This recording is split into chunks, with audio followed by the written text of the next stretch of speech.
গাছ লাগাইতে দেখি কিন্তু পানি দিতে দেখি না। তার যে পরিচর্যার দরকার সেইগুলোর কিছুই নাই। গরমের আজ গায়ে লাগতেই রাজধানীতে গাছ লাগানোর হাক ডাক। প্রতি বছর কোটি টাকা খরচে গাছ রোপণ করলেও যত্নের অভাবে যায় মরে। জবাবদিহিতা না থাকায় সবুজায়ন নিয়ে নাটক। সর্বোচ্চ বিদ্যুৎ উৎপাদনে ও লোডশেডিংয়ে নাকাল প্রান্তিক জনপদ। গ্যাসের অভাবে হোঁচট খাচ্ছে উৎপাদন, জানালেন প্রতিমন্ত্রী। প্রাথমিক জ্বালানি কিনতে অর্থ ছাড়ের শঙ্কা।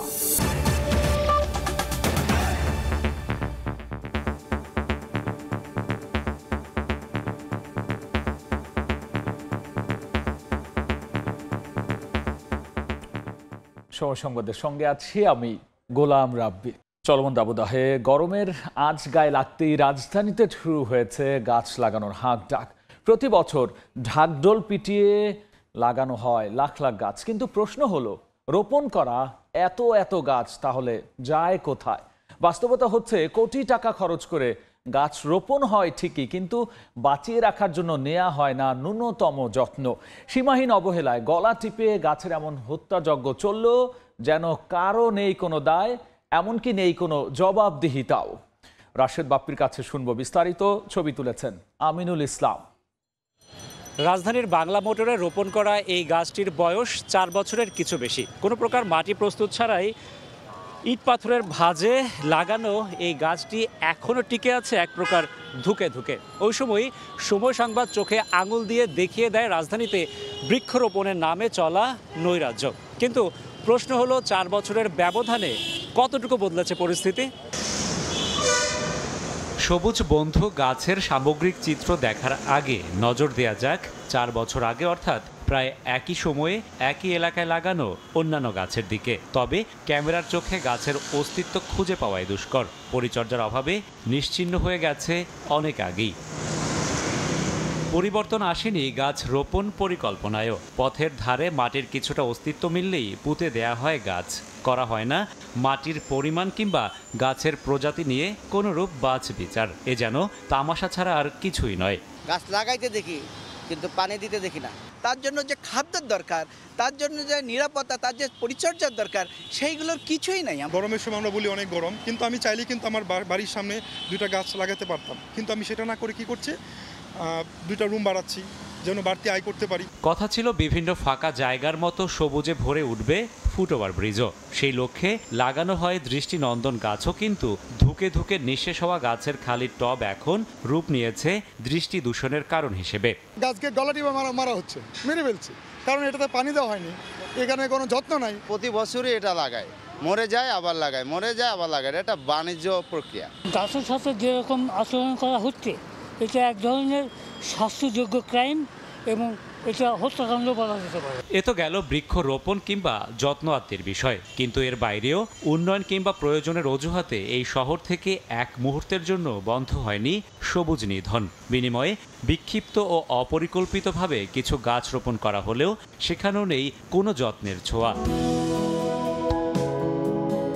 একটি আদর্শ নগরে সবুজের প্রয়োজন অন্তত 20 ভাগ। সারা দেশে 14 ভাগ থাকলেও ঢাকায় আছে মাত্র 8 ভাগ। এর মধ্যে আবার সমৃদ্ধ আর পরিবেশ বান্ধব গাছ আছে মাত্র 2 ভাগ। পরিণাম, এই নগরে গত 7 বছরে তাপমাত্রা বেড়েছে 3 থেকে 5 ডিগ্রি সেলসিয়াস। আগে অনেক বড় বড় গাছ ছিল, তারপর ওইগুলো কেটে এখন ছোট ছোট বিউটিফুল গাছ লাগিয়েছে, ছোট গাছ। সেই পরিমাণে কি অক্সিজেন দিচ্ছে? বাতাসে অক্সিজেন কমে যাচ্ছে, কার্বন ডাইঅক্সাইড বেড়ে যাচ্ছে। আমাদের টার্গেটটা কি? কার্বন ডাইঅক্সাইড কমাবো, অক্সিজেন বাড়াবো। ঢাকা শহরে এতদিন যা গাছ লাগিয়েছি একটা তো কোনো পরিকল্পনা নেই। পরিকল্পনা ছাড়া দেখি আমরা কিন্তু সাফার করছি। এমন অবিচারের কারণ হিসেবে দিনের পর দিন কর্তৃপক্ষের খামখেয়ালিপনা ও জবাবদিহিতার অভাবকে দায়ী করছেন বিশেষজ্ঞরা। যদিও পরিকল্পিত বৃক্ষরোপণে ফেরার প্রতিশ্রুতি সংশ্লিষ্ট দপ্তরের। প্রত্যেক বছর বলছি 2 লক্ষ বা 3 লক্ষ টার্গেট দিচ্ছি, গাছ আমরা করছি, এবং পরের বছর এসে দেখা যায় আবারও 2 লক্ষ 3 লক্ষ গাছ টার্গেট থাকে। তাহলে গত বছর যে 2 লক্ষ বা 1 লক্ষ গাছ লাগালাম, সেই গাছগুলো গেল কোথায়?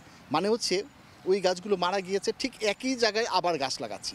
মানে প্রতি বছর এই সময় আমরা একটা নাটক তৈরি করি গাছ লাগানোর। নগর বনায়ন সেটা নিয়ে কিন্তু আমরা চিন্তা করছি। এটা অতীতে এক সময় ছিল, তারপরে এটা নিয়ে আমরা খুব একটা এগোতে পারিনি। তো আমরা এটা নিয়ে সিটি কর্পোরেশনের সাথে কথা বলতে চাই। প্ল্যান করতে হবে, ম্যানেজমেন্ট করতে হবে। আর যদি একটা গাছ মারা যায়, আমরা জনগণ কিন্তু কৈফিয়ত চাবো, আমাদের জবাবদিহি করতেই হবে আপনাকে। দাবদাহে প্রাণ প্রকৃতির এই ছন্দপতন থেকে মুক্তির জন্য বিকল্প নেই সবুজ বিপ্লবের। যেদিন পৃথিবীর শেষ গাছটি কেটে ফেলা হবে, শেষ মাছটি ধরে ফেলা হবে, শেষ নদীর জলও বিষাক্ত করে ফেলা হবে, ঠিক সেদিনই মানুষ বুঝবে টাকা খেয়ে বাঁচা যায় না।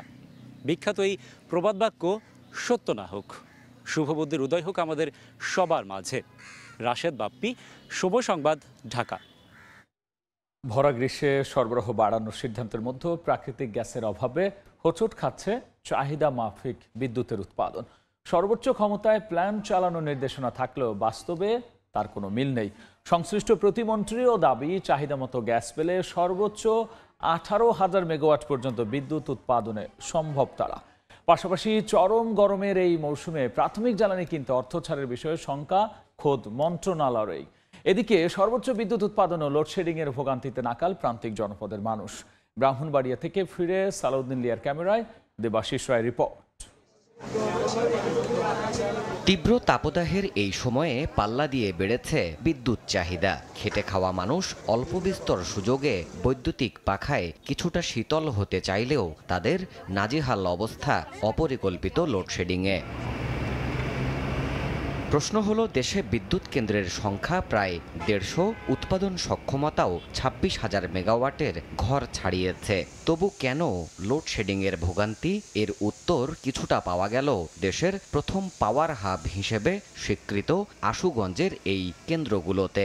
এখানে ছোট বড় মিলিয়ে সরকারি বিদ্যুৎ উৎপাদনের ইউনিট 6টি, কিন্তু সবগুলো চলছে না পর্যাপ্ত গ্যাসের অভাবে। যে পরিমাণ গ্যাস এই মুহূর্তে অ্যালোকেশন হচ্ছে, তাতে আমরা আরও 200 মেগাওয়াটের মতো চাইলে দিতে পারি যে কোনো মুহূর্তেই, কিন্তু গ্যাস না পাওয়াতে সেটা পারছে না। এই মুহূর্তে 1200 মেগাওয়াট চলছে, এটা সক্ষমতা 1600 মেগাওয়াট, বাকি 400 মেগাওয়াট হচ্ছে না গ্যাসের, এই মুহূর্তে গ্যাসের অভাব। একে তো সংকট, তার ওপর খাতা কলমে বিদ্যুৎ উৎপাদন খাতে গ্যাসের সরবরাহ বাড়ানো হলেও চাহিদা পূরণ হচ্ছে না পুরোটুকু। চলতি মাসে সর্বোচ্চ 16,233 মেগাওয়াট বিদ্যুৎ উৎপাদন হয়েছে। এই মৌসুমে 18,000 মেগাওয়াট পর্যন্ত চাহিদার প্রক্ষেপণ সরকারের। শঙ্কা আছে প্রাথমিক জ্বালানি কেনার প্রয়োজনীয় অর্থের সংকুলান নিয়েও। আমার মেইন সমস্যা হলো যে পাওয়ার প্ল্যান্টগুলি চালু রাখা। আমরা তো চাবো লোডশেড মুক্ত রাখতে।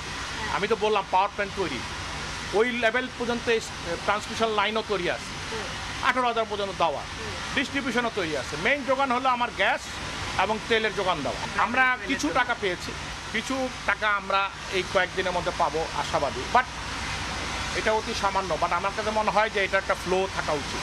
সর্বোচ্চ চাহিদার এই সময়ে বিদ্যুৎ উৎপাদনে প্রতিদিন গ্যাসের চাহিদা কম বেশি 230 কোটি ঘনফুট হলেও সরবরাহ বাড়ানোর সিদ্ধান্তের পরও 135 কোটি ঘনফুটের বেশি গ্যাস পাচ্ছে না পাওয়ার প্ল্যান্টগুলো।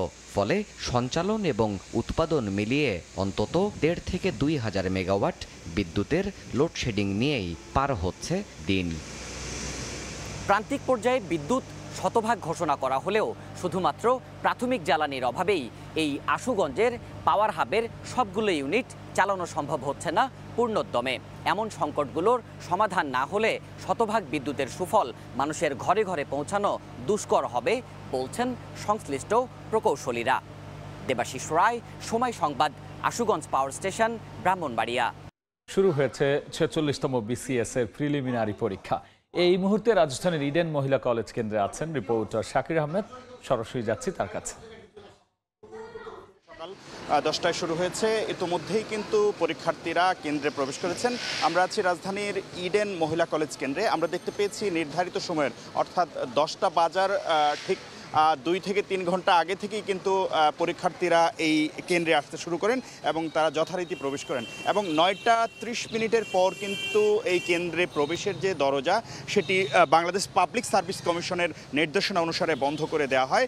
আমরা দেখতে পেয়েছি সবশেষ আসলে বেশ কয়েকজন পরীক্ষার্থী, যদি সংখ্যাটি বলতে যাই 15 থেকে 20 জন পরীক্ষার্থী কিন্তু নির্ধারিত সময়ের পরে আসার কারণে কেন্দ্রে প্রবেশ করতে পারেননি। তারা বলছেন যে যানজট সহ নানা ধরনের সমস্যার কারণে তারা কেন্দ্রে পৌঁছাতে দেরি করেছেন, যার কারণে তারা কিন্তু কেন্দ্রে প্রবেশ করতে পারেননি। আর একটু যদি বলতে যাই, এই 46তম BCS এর যে প্রাথমিক বাছাই পর্ব অর্থাৎ প্রিলিমিনারি পর্বে কিন্তু 3,38,000 পরীক্ষার্থী কিন্তু অংশগ্রহণ করছেন। পাশাপাশি এই পরীক্ষায় মাধ্যমে 3,140 জন আসলে BCS ক্যাডার নিয়োগ করা হবে। তো সেই হিসাবে প্রতি আসনের বিপরীতে 100রও বেশি পরীক্ষার্থী বা প্রতিদ্বন্দ্বী কিন্তু আজকের যে এই চাকরি পরীক্ষার যুদ্ধ সেটিতে অংশগ্রহণ করছেন। তো সব মিলিয়ে ঢাকা, রাজধানী ঢাকা সহ সারা দেশের আরও যে 7টি বিভাগ রয়েছে সেই 7টি বিভাগীয় শহরেও কিন্তু পরীক্ষা অনুষ্ঠিত হচ্ছে। এখনও পর্যন্ত কোনো ধরনের অপ্রীতিকর কোনো ঘটনার কিন্তু সংবাদ পাওয়া যায়নি। পাশাপাশি আরেকটু যদি জানিয়ে দিতে চাই, এই 200 নম্বরের বাছাই পর্বে 2 ঘন্টার পরীক্ষায় প্রতিটি প্রশ্নের জন্য পরীক্ষার্থীরা 1 নম্বর করে পাবেন। পাশাপাশি তাদের একটি ভুল উত্তরের জন্য কিন্তু 0.50 নম্বর কাটা যাবে। আর এই যে পরীক্ষার্থীরা আজকের যে পরীক্ষা অংশগ্রহণ করছেন সেই 46তম BCS এর পদ বা ফলাফলে যদি জায়গাটিতে আমরা যদি যাই, সেখানে 3,140টি পদের মধ্যে সবচেয়ে বেশি পদ রয়েছে কিন্তু স্বাস্থ্য ক্যাডারে। পরবর্তীতে আমরা দেখতে পাই যে তাদের পরবর্তী পদ যেটি সেটি কিন্তু আসলে শিক্ষার ক্ষেত্রে রয়েছে, এবং এর পরবর্তী পদ যেটি সেটি কিন্তু অন্যান্য ক্যাডার যেগুলো রয়েছে সেই ক্যাডারগুলোতে রয়েছে। তো সব মিলিয়ে আজকের যে পরীক্ষাটি সেটি অনুষ্ঠিত হচ্ছে, এবং পরবর্তীতে আসলে লিখিত পরীক্ষা এবং ভাইবার মাধ্যমে বাংলাদেশ পাবলিক সার্ভিস কমিশন তাদের যে বিভিন্ন ক্যাডারের যে প্রার্থী রয়েছে সেই চূড়ান্ত বাছাই করবে বাংলাদেশ পাবলিক সার্ভিস কমিশন। তো এই ছিল রাজধানীর ইডেন মহিলা কলেজ থেকে 46তম BCS এর প্রিলিমিনারি পরীক্ষার যে খবরাখবর সেটির সর্বশেষ। আমরা সরাসরি ছিলাম রাজধানীর ইডেন মহিলা কলেজের সামনে। ভারতের লোকসভা নির্বাচনের সবশেষ খবর জানাতে এই মুহূর্তে কেরালায় রাহুল গান্ধীর আসনে আছেন সহকর্মী সুব্রত আচার্য। সরাসরি যুক্ত হচ্ছে তার সঙ্গে।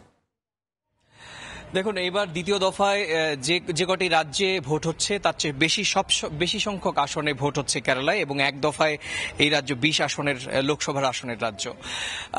এর আগেও আমাদের দর্শকরা ইতিমধ্যে জানতে পেরেছেন যে কেরালার রাজনৈতিক চরিত্র প্রাকৃতিক যে বর্ণময়তার সঙ্গেই একই রকমভাবে সমানতালে এগোয় বরাবরই। বাম এবং কংগ্রেস প্রগতিশীল রাজনৈতিক দলগুলোর প্রভাব এখানে বরাবরই। বিজেপি সর্বভারতীয় স্তরে তাদের প্রভাব থাকলেও এই বরাবরই দক্ষিণ ভারতের এই রাজ্যটিতে বিজেপি বরাবরই মুখ থুবড়ে পড়েছে।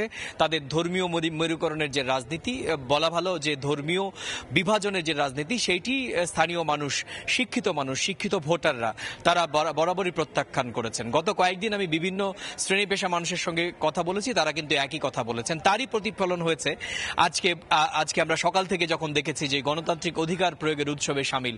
আমার সামনে ডান দিক এবং বাদিকে লাইন ধরে কেরালার মানুষ ভোট দিচ্ছেন। আমি যে কেন্দ্রটিতে রয়েছি গত 2 দিন ধরে, ভারতের যে কটি নজরকাড়া কেন্দ্র আছে, যে কজন রাজনৈতিক বর্ণময় চরিত্র রয়েছেন, তার মধ্যে রাহুল গান্ধীর এই কেন্দ্র। উনি বিদায়ী সাংসদ। গতবারও এখানে প্রায় 5 লক্ষের বেশি ভোটে লিড দিয়ে তিনি বাম প্রার্থীকে হারিয়েছেন। এবারও তার পক্ষে একটি হাওয়া রয়েছে।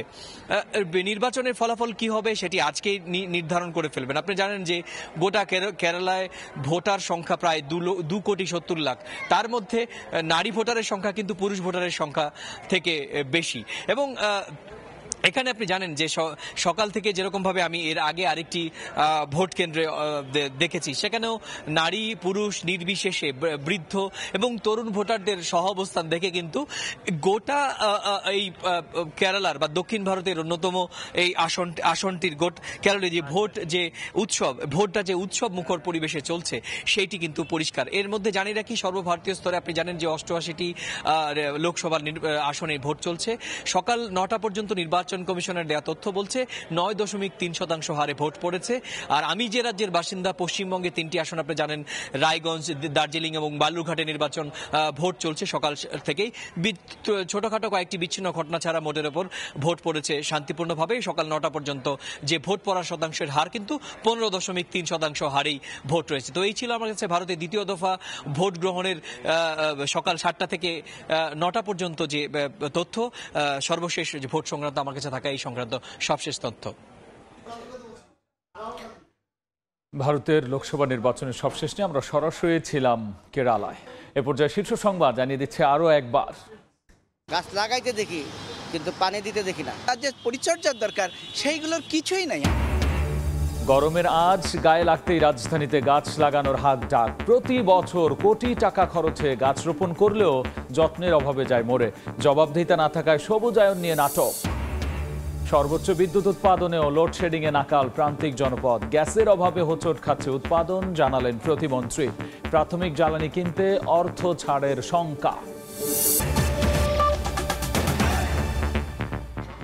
এই ছিল আমার কাছে থাকা সময় সংবাদ। এরপর এ সময়ের বাণিজ্য নিয়ে যুক্ত হবেন সহকর্মী ছোয়া খন্দকার। ধন্যবাদ রাব্বি। এ সময়ের বাণিজ্য নিয়ে ফিরছে কিছুক্ষণ পর, সঙ্গেই থাকুন সময়ে।